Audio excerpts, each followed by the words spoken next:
నమస్తే రమగారు. నమస్తే జయ. రమగారు, ప్రతి మనిషికి ఏదో ఒకటి చిన్న చితక కష్టం ఉంటుంది, సుఖం ఉంటుంది, సంతోషాలు ఉంటాయి, బాధలు ఉంటాయి. అవే కదా జీవితం అంటే. సంతోషాన్ని తీసుకుంటాం, ఎంజాయ్ చేస్తాం, అవసరమైతే 10 మందికి చెప్తాం, లేకపోతే మనం ఒక్కరమే ఎంజాయ్ చేస్తూ ఉంటాం. కానీ బాధలు కష్టాలు వచ్చేసరికి 10 మందికి చెప్పేసుకోవాలి, ప్రతి ఒక్కరి దగ్గర మన బాధని వెలగక్కుకోవాలని చూస్తూ ఉంటాం. వాళ్ళ సింపతిని కొన్నిసార్లు ఎక్స్పెక్ట్ చేస్తాము, తర్వాత వాళ్ళ సలహాలు తీసుకుంటామో తీసుకోమో తెలియదు. కానీ మన బాధను మాత్రం చెప్పేసి చెప్పి చెప్పి చెప్పి వారికి విసుగు కలిగేలాగా, ఎవరైతే వింటారో వారికి విసుగు కలిగేలాగా క్రియేట్ చేసుకుంటాం. ఈ కష్టానికి బాధకి సంబంధించి మన ప్రయత్నం ఎంతవరకు జరుగుతోంది, వీటి నుంచి తప్పించుకోవడానికి మనం ఏం చెయ్యాలి అనే ఆలోచన చాలా తక్కువ ఉంటుంది రమ్మగారు. బహుశా మీరు చాలామందిని వినుంటారు. ఉక్రోషము ఆక్రోశము ఈ రెండు ఉంటాయి. ఇప్పుడు సాధారణంగా ఇలాంటివి ఎప్పుడు ఉంటాయి జయ, జీవితంలో మనం అనుకున్నట్టుగా జరగకపోతే, అనుకున్న రకంగా జీవితం లేకపోతే, దానికి ఎవరైనా కారణం అవుతున్నారని అనిపిస్తే మనం ఆ ఉక్రోషాన్ని తట్టుకోలేకపోతాం. రమ్మగారు, అసలు ఎవరికైనా కూడా మనం ఏది అనుకుంటే అది అలానే జరిగిపోతుందా? జరగదు. ఎలా జరుగుతుంది? ఇప్పుడు నేను అక్కడికి వెళ్ళాలంటే నేను అక్కడికి వెళ్తా. నన్ను ఒకళ్ళు తీసుకెళ్ళాలనుకో, నేనే వెళ్ళటం వేరు. అంతే కదా. జీవితంలో మనం చాలా వ్యవహారాలు ఎలా ఉంటాయంటే ఒక గ్రూప్ తోటి కలిసి ఉంటాయి. హస్బెండ్ అండ్ వైఫ్, అత్త మామ, ఆడపడుచు, లేకపోతే తోడుకోడలు, ఓ బావ మరిది, పిల్లలు, మన అమ్మ నాన్న, మన మేనమామ మేనత్త, ఇలా గుంపులతోటే సాధారణంగా కలిసి ఉంటాయి. ఇది జీవితం. ఒకవేళ బిజినెస్ ఉద్యోగము అనుకో, ఓ ప్రాజెక్టు, ఓ టీం వర్క్, టీంకి ఇంతమంది గుంపంతా పని చేయాల్సిందేగా. వీళ్ళల్లో ఎవరైనా ఒకళ్ళు సరిగ్గా ఉన్నా లేకపోయినా, ఒకళ్ళ వల్ల లేట్ అయినా అక్కడ అదేదో ఆగిపోతుంది. మనం ఎవడో ఒకరిని బ్లేమ్ చేస్తాం. ఇది తప్పదు. కాకపోతే ఏంటంటే కంటిన్యూస్ బ్లేమింగ్ వల్ల, ఎంతసేపు దాని గురించే మాట్లాడడం వల్ల ఆ ఆక్రోశాన్ని ఉక్రోషాన్ని వెడల్గక్కుతూ ఎన్ని సంవత్సరాలైనా సరే, అప్పుడు అలా చేశారు, ఇప్పుడు ఇలా చేశారు, అప్పుడు అలా అయింది, వాడు అలా చేయకపోతే ఇలా అయ్యేది, ఇలా చెప్పుకోవటం వల్ల ఏమైనా ప్రయోజనం ఉందా అని ఆలోచించాలి. ఎప్పుడు వెనక దాని గురించే మాట్లాడుకుంటే మనం ముందడుగు ఎప్పుడు వేస్తాం? ముందడుగు వేయము. అసలు ముందు మిమ్మల్ని మీరు ఎంత కష్టపడి మోసుకోవాల్సి వస్తుందో అది అసలు గుర్తించలేకపోతాం రమ్మగారు. చాలా వ్యాలిడ్ పాయింట్. అసలు ఎంత మోతో చేయ, మన శరీరపు బరువు కంటే కూడా ఈ లో బరువు ఉంది చూసావా, మనం మార్చలేని విషయాలని వదిలిపెట్టేయటం నేర్చుకోవాలి. బా, సూపర్ అండి. మరి వదిలిపెట్టద్దు, నువ్వు వదలవు, పట్టుకుంటావు, చెప్తావు ఆక్రోజ్ వెళ్ళకక్కుతావు, కచ్చ మండిపోతూ ఉంటుంది నీకు. దానివల్ల ఏం ప్రయోజనం ఉంది? మండితే ఇప్పుడు ఏ కట్టెకి నిప్పు ఉంటే అదే కదా కాలుతుంది. అది నువ్వు మండుతూ ఉంటే ఎవరు కాలిపోతారు అందులో? మన శరీరమే కదా ఉంది లోపల. మన ఆరోగ్యం, మన మనస్సు, మన అవయవాలు, మనశ్శాంతి, మన తాలూకు భవిష్యత్తు, దాంతోపాటు మనతో క్లోజ్గా ఉండేవాళ్ళు ఉంటారు చూసావా, మన పిల్లలు, మన భర్త, లేదా మన ఆఫీస్ కొలీగ్స్, మనతో పాటు పనిచేసేవాళ్ళు, వీళ్ళంతా సఫర్ అవుతూ ఉంటారు. ఏంటి రమ్మగారు, ఇప్పుడు మన ప్రభావం వల్ల మన పక్కన ఉన్న వారు కూడా సఫర్ అవుతారంటారా? ఎందుకు ఎవరు జయ? నాకు ఎప్పుడు నిరంతరం ఉక్రోషము ఆక్రోషమే. నేను నవ్వను, హాయిగా ఉండను, దిల్ ఖోల్కే ఓపెన్గా మాట్లాడను. ప్రతిదానికి ఏదో ఒక ఎత్తిపొడుపు మాట అంటాను, సూటిపోటుగా మాట్లాడతా. అప్పుడు నువ్వు చేసావా అంటాను, నువ్వు ఏనాడైనా చేసావా అంటూ ఉంటాను. వాళ్ళకేం హాయిగా ఉంటుంది? నిజమే రమ్మగారు, కష్టంగా వస్తుంది కదా. ఎంత విసుగు పుడుతుందమ్మా, ఈ కంపెనీని భరించలేకపోతారు తెలుసా. ఈ ఉక్రోషము ఆక్రోశము ఏంటంటే ఇవి కట్టెకున్న నిప్పులు, వాటిని నీళ్లు చల్లి ఆర్పేసుకోవాలి. అది ఎలాంటి నీళ్లు చల్లాలి? జీవితం మీద ఆశ, భవిష్యత్తు మీద ఆశ, మనతో పాటు వాళ్ళు ఉన్న వాళ్ళ మీద ప్రేమ, వాళ్ళు హాయిగా ఉండాలనే ఫీల్ నీకు గనక ఉంటే నువ్వు ఈ ఉక్రోషాన్ని ఆక్రోశాన్ని తగ్గించుకుంటావు. నీకు అది లేదు, ఎంతసేపు నీగోలే, వాళ్ళు ఎంత చచ్చినా సరే నీకు. నువ్వేం చేస్తావు? వండేస్తావు, పెట్టేస్తావు, తీసుకెళ్తావు, కొంటావు, అన్నీ చేస్తావు, కానీ ఏదో ఒకటి అంటూ ఉంటావు, దాన్ని అణుచుకోలేవు. ప్రతి వాళ్ళు కనెక్ట్ అవ్వాల్సిందే దేనికి.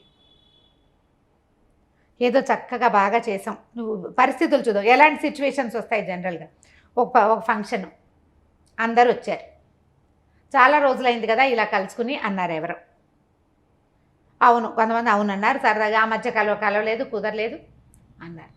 ఒక ఆవిడ, ఈవిడికి ఎప్పుడూ మంటగా ఉంటుంది, నేను కూడా ఇలాగే పిలిచాను, మీరు ఎవరైనా మా ఇంటికి వచ్చారేమిటి, వీళ్ళింటికి ఈవిడ పిలిచింది కాబట్టి వచ్చారు కానీ అంటుంది. తను వచ్చింది అక్కడికి, ఈ మాట అనకుండా ఉండలేరు.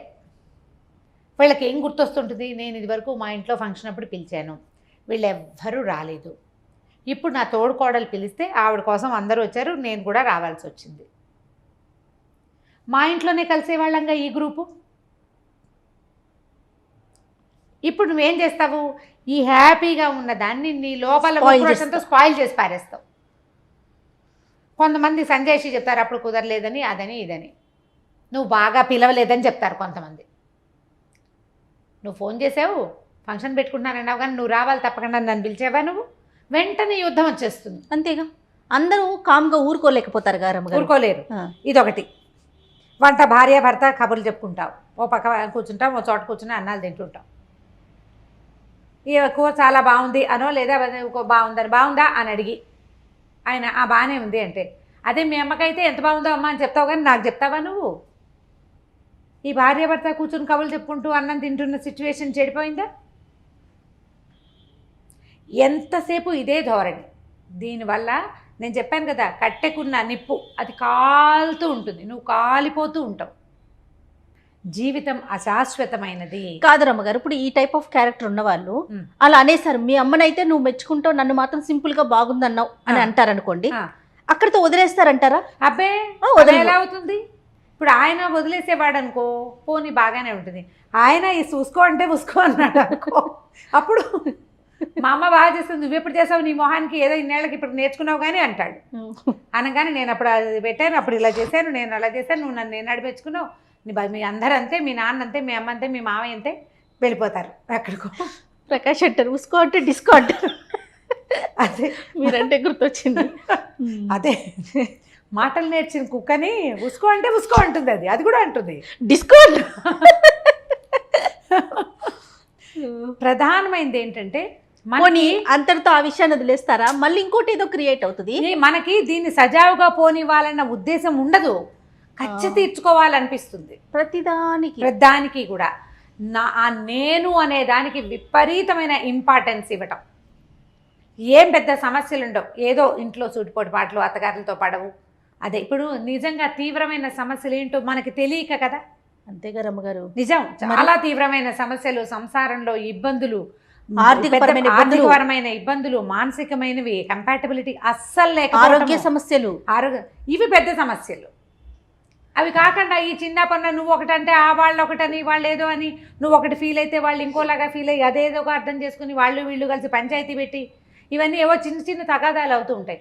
ఇవి ఎప్పటికీ మర్చిపోకుండా ఎంతసేపు వీటికి ఎక్కడి నుంచైనా సమాధానాన్ని ఎక్స్పెక్ట్ చేయొద్దు, ఇది మానేయండి. ఇప్పుడు మనం ఉన్న ప్రపంచం ఈ రోజున, ఇవాళది రోజు హాయిగా ఉంచుకోవాలి, రేపటికి హాయిగా ఉండాలంటే, రేపు మనం హాయిగా ఉండాలంటే ఈ రోజుని హాయిగా ఉంచాలి. మన వల్ల చుట్టూ ఉన్న వాతావరణం అంతా కలుషితం అయిపోతుంది అన్న ధోరణి మనం అలవర్చుకోవాలి. అంటే వాళ్ళందరూ బాధపడితే నేను నా బాధ లెక్కలేదా అంటావు నువ్వు, అదే కదా మన పాయింట్. అదే వస్తుంది, నీ బాధ లెక్క ఉంది, లెక్కెట్టావు 100 సార్లు అన్నావు, తీరుతుందా అది? ఎట్లా రమ్మగారు ఇప్పుడు ఈ టైప్ ఆఫ్ నేచర్ ఉన్న వాళ్ళు ఎలా మార్చుకోవాలి? నేను అదే చెప్తున్నా, తీరని వ్యవహారాలకి ఎందుకు బాధపడతాము? ఇప్పుడు నువ్వు 15 ఏళ్ల నుంచే 10 ఏళ్ల నుంచో నువ్వు మీ అత్తారింట్లో పడ్డావమ్మా, ఏదో చాలా బాధపడ్డావు, వాళ్ళు అలా ఉన్నారు, నిన్ను అన్నం పెట్టనివ్వరు, నీతో మాట్లాడనివ్వరు, నేను సరిగ్గా లెక్క పెట్టరు, బాగానే ఉంది, ఇంతే. ఇదే మన కథ. నువ్వు గంటల తరబడి చెప్తావు, గంటల తరబడి కౌన్సిలింగ్ కోసం వెళ్తావు, నువ్వు డిప్రెషన్లోకి కోరుకుపోతూ ఉంటావు. ఈ వీటి వల్ల ఏదైనా వెనకాల జరిగిపోయింది మాట్లాడు. నిన్నటి రోజుని నువ్వు మార్చగలవా? ఏది వెధవ, నిన్న రాత్రి మినపప్పు పోయితే పొద్దుటికి ఇడ్లీ ఉండదు కదా, ఉంటుందా?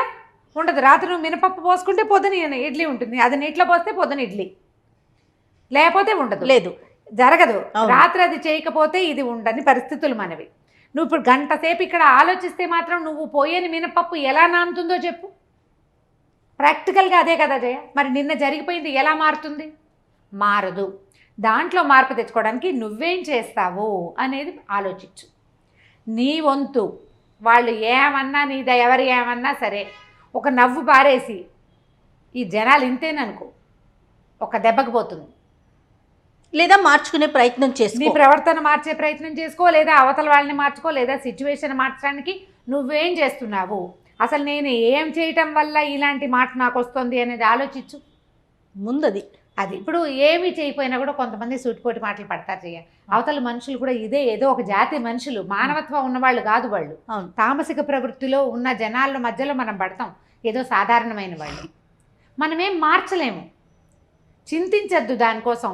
వేరే టైం పాస్కి వేరేది ఏర్పరచుకోండి, వేరే వ్యవహారం చూడండి, భగవత్ సహాయం తీసుకోండి, స్నేహితుల సహాయం తీసుకోండి, మీరు వేరే ఆ యావిగేషన్ పెట్టుకోండి, వేరే రకం పని చేయండి, వీళ్ళకి దొరకకుండా ఉండండి. ఒకవేళ దొరికినా ఏదైనా అన్నా కూడా వీళ్ళు ఇంతేనని వదిలేయండి. అది కష్టమే కానీ తప్పదు కదా, అంతేనా రమ్మ గారు? అలవర్చుకోవాలి. నువ్వు మార్చుకున్నావా హాయిగా ఉంటావు. నువ్వు వాళ్ళు ఏమన్నా నువ్వు తిరగబడవు, ఏమీ చేయబోతే నోరు మూసుకుంటారు. ఎంతసేపు ఇట్లా అంటారు జయ, అవతల నుంచి పడితే కదా. అంతేగా, నువ్వు హైఫై వేస్తావు, ఇట్లా అంటావు, వాడు చేయెత్తడు 10 సార్లు అన్నాక నీకే అనిపిస్తుంది, మానుకుంటావు చచ్చినట్టు. వాళ్ళు కూడా అలాగే మానుతారు. కొంతకాలం సమయం తీసుకోవాలి. నాకే ఈ కష్టాలు వచ్చినాయి, నేనే ఎందుకు పడుతున్నాను, నాకే ఈ బాధలు ఎందుకు వచ్చినాయి అనుకోవటం, సెల్ఫ్ సెంటర్డ్గా నేను అనుకున్నదే జరగాలనుకోవటం, ఈ 2 జీవితంలో తగ్గించుకోవాలి. అవి తగ్గించుకుంటే మీకు కంప్లైంట్స్ ఉండవు. కంప్లైంట్స్ తగ్గిపోతాయి ఆటోమేటిక్గా. జనాల మీద కంప్లైంట్లు చేయటం తగ్గించుకోండి. ఆ కంప్లైంట్స్ అనే నిప్పుకి దొరక్కండి. మీరు కంప్లైంట్ చేసినా వాళ్ళు మారరు. సినిమాటిక్గా మార్చేసే అవకాశం ఎవరికీ దొరకదు. అది లేదు, మిరాక్లస్ రెమెడీస్ దొరకవు. స్వభావాలు వాళ్ళు ఎవరు మారు. నేను మాత్రం ఎందుకు మారాలంటే నీ కర్మానుభవానికి మనం చేయగలిగేది ఏం లేదు. మనం చెప్పే విషయం అయితే అది డిసైడ్ అయిపో, సర్దుకో. ఎగ్జాక్ట్లీ ఇదే క్వశ్చన్ వస్తుంది రమ్మగారు. వాళ్ళు ఎవ్వరూ మారనప్పుడు, నన్ను అన్ని మాటలు అంటున్నప్పుడు, వాళ్ళు అలానే ఉన్నప్పుడు నేను ఎందుకు మార్చుకోవాలి అనే తాటే వస్తుంది తప్ప, ఇప్పుడు నేను మారితే నా వాతావరణం, నేను నా ఆరోగ్యం బాగుంటాము అనే ఆలోచన ఉంటే, ఇప్పుడు సఫర్ అయ్యేది ఎవరు? మనమే కదా. ఇప్పుడు ఏ కట్టె కాలుతుంది దాని మీద నీళ్ళు చల్లుతారా, మిగిలిన వాటి మీద చల్లుతామా? కాలేదాని మీద. వెరీ సింపుల్ గా నువ్వు కాలేదాని మీద నీళ్ళు చల్లడం తెలుసుకో. ప్రధానమైంది ఈ ఎంతసేపు ఇవన్నీ ఆలోచించద్దు. వేరే యావిగేషన్స్ పెట్టుకోండి. ఓల్డ్ రకాల పనులు ఉన్నాయి, కొత్తవి నేర్చుకోండి, కొత్తవి చదవండి, ఎక్కడికైనా వెళ్ళండి, శుభ్రంగా నడవండి, కాస్త ఎక్సర్సైజ్ చేయండి. వేరే పనులు, ఒకవేళ మీకు పనులు రాకపోతే చక్కగా పని చేయటం నేర్చుకోండి. దానివల్లే మీరు ఇబ్బంది పడుతున్నారనుకో, చక్కగా పని చేయటం నేర్చుకోండి, దానికి ఎవరిదైనా సహాయం తీసుకోండి. ఈ కంప్లైంట్ ఉండదు కదా. ఒకటే మార్పు తెచ్చుకోవటం, మార్పు వాళ్ళల్లో మార్పు వచ్చే విధంగా మనం ప్రవర్తించాలి, లేదా వదిలేయటం. అంతే, ఈ 2 మార్గాలు. అంతే తప్ప దాన్ని ఆలోచించి మీరు అన్నట్లుగా కాలిపోవద్దు. చెప్పుకొని అదే కాలిపోవద్దు. హాయిగా ఉండండి. మీతో ఉన్న వాళ్ళని, మీ క్లోజ్ రిలేటివ్స్ ఇంకా ఉంటారు. ఈ సూటిపోటు మాటల వాళ్ళు కాకుండా మీ సొంత పిల్లలు, సొంతంగా మీకు మీరు లేరు మరి. మనకి మనం ఉన్నాం కదా, మనకి మనం హాయిగా ఉండటానికైనా ఈ గోళాలు తగ్గించుకోవాలి. ఈ ఆక్రోశాలతోటే నీకు హాయిగా ఉందనుకో, అలా కాలుతూ ఉండటమే నీకు హాయిగా ఉంటే నువ్వు అలా ఒంటరి కట్టెగానే ఉండిపోతావు. నీకు ఎప్పుడు కంప్లైంట్లే. నీ పిల్లలు కూడా నీతో హాయిగా ఉంటారు. వాళ్ళు ఉన్న నాళ్ళు ఉంటారు, అవకాశం దొరికితే పారిపోతారు వాళ్ళు కూడా. అవునవును, మా అమ్మ ఎప్పుడు ఇంతేనండి, వాళ్ళు పారిపోతారు. అట్లా జనాలు పారిపోయే ప్రవర్తన పెట్టుకోకండమ్మా. సాధ్యమైనంత స్థిమితంగా ఉండడానికి ప్రయత్నం చేయండి. Super. Thank you so much రమ్మ గారు. నమస్తే జయ.